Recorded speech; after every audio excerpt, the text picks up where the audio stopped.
Hello అందరికీ. Chicken curry pulao rice super combination కదా. అయినా నువ్వు ఈ మధ్య బాగా నాన్ వెజ్ తింటున్నావు అని అనుకుంటున్నారేమో. కాదండి, ఇది మొన్న చికెన్ కూర అప్లోడ్ చేశాను కదా, అదే ఇది. తింటే ఈ విధంగా గట్టిగా తింటాను, లేకపోతే వారం 10 రోజులు దాని జోలికి కూడా పోను. ఏ మాటకు ఆ మాటే చెప్పుకోవాలండి. నాన్ వెజ్ చాలా బాగా చేస్తాను. అలా అని చెప్పి మామూలు కూరలు చేయనని కాదు, అవి కూడా బాగానే చేస్తాను. నాన్ వెజ్ అయితే కొంచెం ఇష్టంగా చేస్తాను.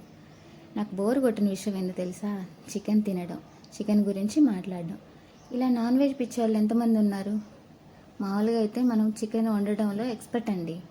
అంటే అదేదో మాస్టర్ షెఫ్ అని ఎండితేం కాదు, బాగా చేస్తాను. మన ఛానల్ని సబ్స్క్రైబ్ చేసుకున్నారా? సబ్స్క్రైబ్ చేసుకోండి. వీడియో నచ్చితే ఒక లైక్ చేయండి. చికెన్లో బిందెడు నీళ్ళు పోసాను అనుకుంటున్నారు కదా, ఈ విధంగా అది చల్లారిపోయేసరికి గ్రేవీలాగా అయిపోయిందండి.